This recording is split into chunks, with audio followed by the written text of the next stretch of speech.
जय हिंद दोस्तों, कैसे हैं आप सभी प्यारे भक्तों को जय श्री राम। दोस्तों, इस टाइम मैं आया हूं विश्वविख्यात प्रभु श्री राम की नगरी अयोध्या में दर्शन करने के लिए। श्री पावन धाम अयोध्या अपनी गौरवशाली संस्कृति, सभ्यता और इतिहास से हम सभी को अपनी ओर आकर्षित करती है। तो दोस्तों, आज मैं आपको प्रभु श्री राम की जन्मभूमि अयोध्या के दर्शन और यात्रा की संपूर्ण जानकारी शेयर करूंगा। अगर आप भी भगवान श्री राम, माता सीता और हनुमान जी के दर्शन करने के लिए अयोध्या आने की प्लानिंग कर रहे हैं तो ये वीडियो आपकी बहुत हेल्प करेगा। इस वीडियो को पूरा देखने के बाद अयोध्या दर्शन से रिलेटेड आपको कोई भी प्रॉब्लम नहीं रहेगी। इस वीडियो में हम लोग बात करेंगे कि आप यहाँ तक कैसे पहुँचेंगे, यहाँ पर पहुँचने के बाद में आपको होटल या धर्मशाला कहाँ पर लेना चाहिए, यहाँ पर खाने पीने की कैसी व्यवस्था है, अयोध्या में दर्शन करने का सबसे सही तरीका क्या रहता है, आप यहाँ पर कौन कौन से प्रमुख मंदिरों में दर्शन कर सकते हैं और वीडियो के लास्ट में बात करेंगे बजट की, कितने बजट में आप इस पावन यात्रा को पूरा कर सकेंगे। तो यात्रा की A to Z full information के लिए एक बार वीडियो को पूरा जरूर देखें। तो चलिए आज मेरे साथ घूमिए श्री पावन धाम अयोध्या में। दोस्तों, कमेंट बॉक्स में जय श्री राम जरूर लिखें। तो चलिए एकदम शुरू से शुरू करते हैं और जानते हैं कि आप यहाँ तक कैसे पहुँचेंगे। दोस्तों, यहाँ तक आने का सबसे अच्छा और सस्ता तरीका रहता है ट्रेन का। अयोध्या में 2 वेल कनेक्टेड रेलवे स्टेशन बने हुए हैं। पहला है अयोध्या जंक्शन और दूसरा है अयोध्या कैंट। हर प्रमुख स्टेशन से आपको यहाँ तक के लिए डायरेक्ट ट्रेन मिल जाएगी। अयोध्या जंक्शन से श्री राम जन्मभूमि मंदिर की दूरी लगभग 1 किलोमीटर की रहती है। वहीं राम की पौड़ी सरयू घाट की दूरी लगभग 3 किलोमीटर की रहती है, जिसे आप ई रिक्शा के माध्यम से 10 से 20 रुपए का किराया देकर आराम से पहुंच जाएंगे। वहीं बात करें अयोध्या कैंट रेलवे स्टेशन की, तो यहाँ से राम की पौड़ी की दूरी लगभग 11 किलोमीटर की रहती है।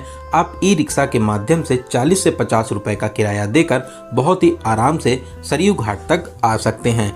वहीं अगर आप आसपास के शहरों से आ रहे हैं तो आप यहां तक बस के माध्यम से भी आ सकते हैं। वहीं आप अगर ये अपना प्यारा सा सफ़र फ्लाइट के माध्यम से पूरा करना चाहते हैं तो यहां का नियरेस्ट एयरपोर्ट है लखनऊ एयरपोर्ट, जो यहां से लगभग 150 किलोमीटर की दूरी पर स्थित है।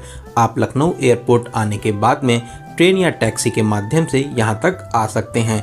दोस्तों, अयोध्या में भी इंटरनेशनल एयरपोर्ट बन रहा है। उम्मीद है जनवरी 2024 तक इसकी सेवाएं पूरी तरीके से शुरू हो जाएंगी।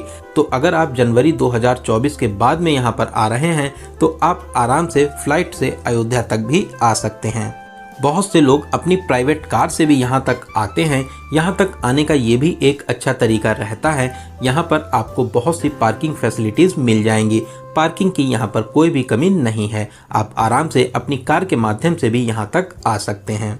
तो चलिए दोस्तों, अब हम लोग पहुँच चुके हैं अयोध्या। अब बात करते हैं कि आपको होटल या धर्मशाला कहाँ पर लेना चाहिए।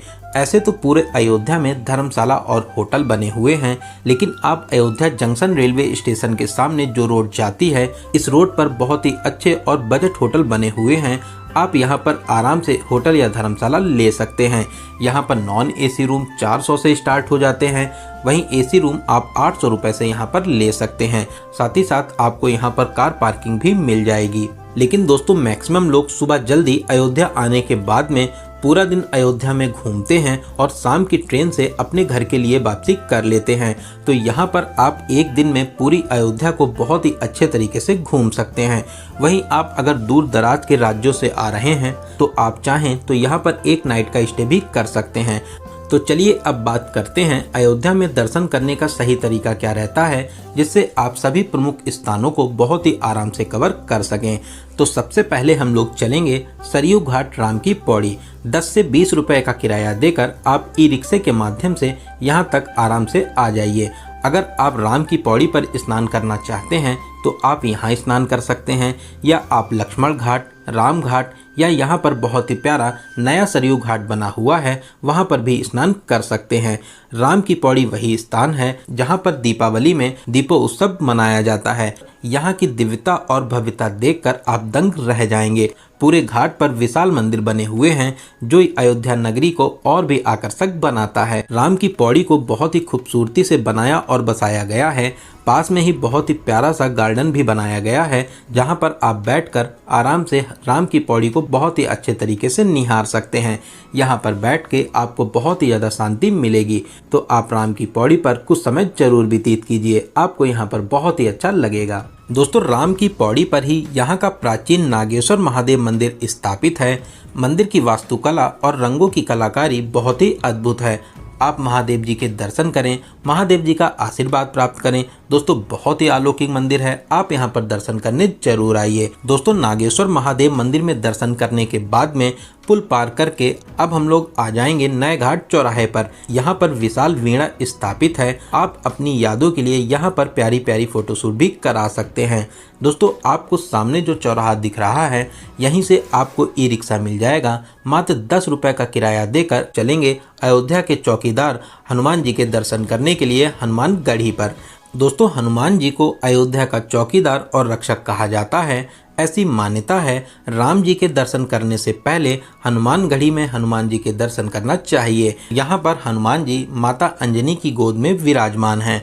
ऐसा कहा जाता है लंका दहन और रावण को हराने के बाद में जब भगवान श्री राम अयोध्या वापस आए थे तब से हनुमान जी इसी स्थान पर विराजमान हैं।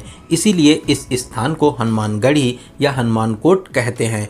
दोस्तों, यहाँ पर बहुत सी प्रसाद की दुकानें हैं जहाँ पर आप अपना सारा सामान और जूता चप्पल रख सकते हैं।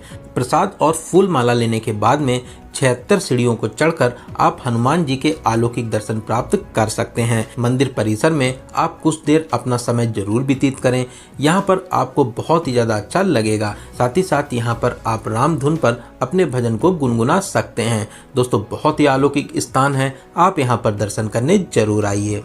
यहाँ पर दर्शन करने के बाद में अब हम लोग चलेंगे अपने अन्य प्रमुख मंदिरों में दर्शन करने के लिए। जो रास्ता सामने की ओर दिख रहा है इसी रास्ते पर आपको सामने ही दशरथ महल दिख जाएगा। पास में ही कनक भवन भी बना हुआ है और यहाँ से मात्र 500 मीटर की दूरी पर राम जन्मभूमि मंदिर भी स्थापित है। तो अब हम लोग चलेंगे राम जन्मभूमि मंदिर में प्रभु श्री राम जी के दर्शन करने के लिए। राम जन्मभूमि मंदिर के खुलने और बंद होने का एक निश्चित समय है। सुबह 7 बजे मंदिर ओपन होता है, फिर 11 बजे बंद कर दिया जाता है। फिर उसके बाद में दोपहर 2 बजे से फिर से ओपन होता है और शाम को 6 बजे बंद कर दिया जाता है। दोस्तों, पूरी दुनिया ही इस मंदिर के इतिहास को जानती है, कैसे मुगल शासकों के द्वारा इस मंदिर को नष्ट किया गया था। 1528 में इस मंदिर के ऊपर बाबरी मस्जिद को बना दिया गया था। सैकड़ों वर्षों के इंतजार के बाद में माननीय सुप्रीम कोर्ट के आदेश पर 9 नवंबर 2019 को मंदिर के पक्ष में फैसला दिया गया। अब यहाँ पर विश्व विख्यात राम मंदिर बन रहा है जिसकी भव्यता, विशालता और दिव्यता बहुत ही ज्यादा अलौकिक है। जनवरी 2024 में प्रभु श्री राम के इस अलौकिक दरबार का भव्य उद्घाटन होने वाला है। तो चलिए अब हम लोग चलेंगे प्रभु रामलला के दर्शन करने के लिए। दोस्तों, यहाँ पर लॉकर फैसिलिटीज़ आपको मिल जाएंगी जहाँ पर फ्री ऑफ कॉस्ट में आप अपना सारा सामान जमा कर सकते हैं। मंदिर के अंदर मोबाइल, घड़ी, पर्स, बैग कुछ भी सामान नहीं ले जा सकते हैं। आप अपने साथ में मात्र अपने पैसे और आईडी कार्ड ही ले जा सकते हैं। सारा सामान जमा करने के बाद में लाइन में लगकर अब हम लोग मंदिर परिसर में प्रवेश करेंगे। अभी आप दूर से ही बन रहे नए राम मंदिर को देख सकते हैं। इसको देखकर आपको बहुत ही ज़्यादा सुकून मिलेगा। तो दोस्तों, लाइन में लगकर आगे बढ़ेंगे, प्रभु रामलला के दर्शन करेंगे। फिर दर्शन करने के बाद में हम लोग मंदिर परिसर से बाहर आ जाएंगे। दोस्तों, बहुत ही अलौकिक दरबार है, आप बहुत ही जल्दी प्लान बनाइए और प्रभु श्री राम के दर्शन करने जरूर आइए। आने वाले समय में अयोध्या नगरी स्वर्ग जैसी बन जाएगी। बहुत ही जोरों से विकास कार्य हो रहे हैं। एकदम नए तरीके से अयोध्या नगरी को बसाया जा रहा है। साथ ही शाम को 7:30 बजे मंदिर में आरती भी होती है जहां पर मात्र 30 लोगों को ही अलाउ किया जाता है। मंदिर कमेटी के काउंटर से आप टोकन लेकर आरती में भी शामिल हो सकते हैं। तो चलिए यहां पर दर्शन करने के बाद में अब हम लोग चलेंगे दशरथ महल। महल के मुख्य द्वार से अंदर प्रवेश करेंगे। महल के अंदर बहुत ही प्यारा सा मंदिर बना हुआ है जहां पर प्रभु श्री राम सहित पूरा परिवार विराजमान है। इस मंदिर की शैली आपको बहुत ही ज़्यादा प्यारी लगेगी। साथ ही साथ शाम को लाइट्स में यहाँ की भव्यता में चार चांद लग जाते हैं। शाम को ये महल और भी ज़्यादा खूबसूरत लगता है। तो आप कोशिश करिए कि शाम को भी यहाँ पर दर्शन करने जरूर आइए। यहीं से पास में जो राइट हैंड पर रास्ता जाता है, ये रास्ता आपको सीधे कनक भवन की तरफ ले जाता है। तो चलिए अब हम लोग चलेंगे कनक भवन में भगवान राम और माता सीता के दर्शन करने के लिए। दोस्तों, कनक भवन के खुलने और बंद होने का निश्चित समय है। सुबह 8 बजे मंदिर खुलता है, फिर 11:30 बजे बंद कर दिया जाता है और फिर उसके बाद में शाम को 4:30 बजे फिर से मंदिर खुलता है और रात के 9:30 बजे इस मंदिर को बंद कर दिया जाता है। दोस्तों, माता कैकेयी ने इस महल को भगवान श्री राम और सीता माता को उपहार स्वरूप में दिया था। ये महल भगवान श्री राम और माता सीता का निजी महल है। कनक भवन अपनी सुंदरता और भव्यता के लिए बहुत ही ज्यादा प्रसिद्ध है। पूरा महल स्वर्ण के समान बना हुआ है। कुछ सीढ़ियां चढ़ने के बाद में आप महल के अंदर प्रवेश कर सकते हैं। महल में प्रवेश करने के बाद में आप विशाल प्रांगण में आ जाएंगे। सामने ही माता सीता और भगवान श्री राम का मंदिर स्थापित है। बहुत ही प्यारा मंदिर और महल बना हुआ है। आप इस महल के प्रांगण में जरूर बैठें। शाम को यहाँ पर गीत और संगीत का आयोजन भी होता है, जिसका अनुभव बहुत ही ज्यादा खास रहता है।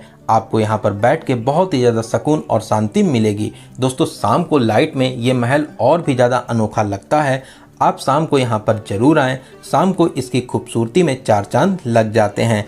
कनक भवन के बाहर ही दरबार श्री लाल साहब मंदिर बना हुआ है। बहुत ही प्यारा स्थान है। यहाँ पर भी आप आकर भगवान श्री राम और सीता जी के दर्शन कर सकते हैं। साथ ही पास में ही श्री कनक भवनेश्वर महादेव मंदिर भी स्थापित है। यहाँ पर आप महादेव जी के दर्शन कर महादेव जी का आशीर्वाद प्राप्त कर सकते हैं। तो दोस्तों, आप कनक भवन में दर्शन करने जरूर आइए। बहुत ही अलौकिक स्थान है। यहाँ पर आकर आपको बहुत ही ज्यादा अच्छा लगेगा। इन मंदिरों के अलावा आप तुलसी स्मारक और श्री मनी रामदास छावनी में भी दर्शन करने जा सकते हैं। ये भी यहाँ के प्रमुख स्थान हैं। तो आप अपनी लिस्ट में इन प्लेसेस को भी शामिल कर सकते हैं। तो चलिए अब हम लोग बात करते हैं खाने पीने की। दोस्तों, कनक भवन के पास में ही कनक कुंज रेस्टोरेंट बना हुआ है, जहां पर आपको बहुत ही स्वादिष्ट भोजन मिलता है। मात्र 150 रुपए में आप यहां पर थाली भोजन कर सकते हैं। वहीं आप अगर यहां पर अलग अलग भी भोजन करना चाहते हैं तो अयोध्या में बहुत ही अच्छे अच्छे रेस्टोरेंट भी बने हुए हैं, जहां पर आपको बहुत ही स्वादिष्ट भोजन मिलता है। साथ ही साथ यहां पर प्राइस भी बहुत ही नॉर्मल रहते हैं। वहीं दोस्तों, अगर आप यहां पर फ्री में भोजन करना चाहते हैं तो राम मंदिर के पास में ही अमावा राम मंदिर बना हुआ है। यहाँ पर राम रसोई बनी हुई है, जहाँ पर आपको निःशुल्क भोजन दिया जाता है। काउंटर से आप पर्ची कटाने के बाद में लाइन में लगकर मंदिर में प्रवेश करें। दोस्तों, बहुत से लोग यहाँ पर भोजन करने आते हैं, तो आप भी अगर चाहें यहाँ पर आराम से भोजन कर सकते हैं। बहुत ही स्वादिष्ट और पवित्र भोजन आपको यहाँ पर दिया जाता है। तो चलिए दोस्तों, अब बात करते हैं सबसे जरूरी क्वेश्चन, बजट की। कितने बजट में आप इस पावन यात्रा को पूरा कर सकेंगे? दोस्तों, अगर आप अयोध्या सुबह आ जाते हैं, पूरे दिन यहाँ पर दर्शन करने के बाद में शाम को अपने घर के लिए वापसी कर लेते हैं, तो आप मान के चलिए कि मात्र 1000 से 1500 के बजट में बहुत ही अच्छे तरीके से इस पावन यात्रा को पूरा कर लेंगे। इस बजट में आपका ट्रेन का किराया, खाना पीना और यहाँ पर ई रिक्शे में लगने वाले किराए को इंक्लूड किया गया है। वहीं दोस्तों, अगर आप एक नाइट यहाँ पर स्टे करते हैं तो आप मान के चलिए कि 1500 से 2000 के बजट में बहुत ही आराम से इस पावन यात्रा को पूरा कर लेंगे। क्योंकि दोस्तों, यहाँ पर एकदम भी लूटा मारी नहीं है। आप बहुत ही आराम से कम बजट में इस यात्रा को पूरा कर लेंगे। तो दोस्तों, यहाँ पर मैंने आपको श्री पावन धाम अयोध्या के दर्शन और यात्रा की हर एक छोटी बड़ी जानकारी को बहुत ही सही और अच्छे से देने की पूरी कोशिश की है। मैंने हर एक क्वेश्चन कवर करने की पूरी कोशिश की है। अगर फिर भी आपके कोई क्वेश्चन रह जाते हैं तो आप हमें कमेंट के माध्यम से पूछ सकते हैं। बहुत ही जल्दी आपके कमेंट का रिप्लाई दिया जाएगा। आप इस वीडियो को कहां से देख रहे हैं और आपको ये वीडियो कैसा लगा, कमेंट बॉक्स में ज़रूर बताइएगा। दोस्तों, अगर आपको ये जानकारी हेल्पफुल लगी हो तो प्लीज़ अपने एक लाइक से हमें मोटिवेट जरूर करें। साथ ही साथ अपने सभी फ्रेंड्स और रिलेटिव में इस वीडियो को जरूर से जरूर शेयर करें। वहीं आप किसी दूसरे वीडियो में खो जाएं उससे पहले आप अपने चैनल को सब्सक्राइब जरूर करें। साथ ही साथ बेल आइकन प्रेस करने के बाद में ऑल नोटिफिकेशन को जरूर क्लिक करें। तो चलिए दोस्तों, अब मिलते हैं ऐसे ही किसी इंफॉर्मेटिव वीडियो में। तब तक आप अपना और अपने परिवार का बहुत ज़्यादा ख्याल रखें। आपकी यात्रा सफल, सुगम और मंगलमय हो। जय हिंद, जय भारत, जय जय श्री राम।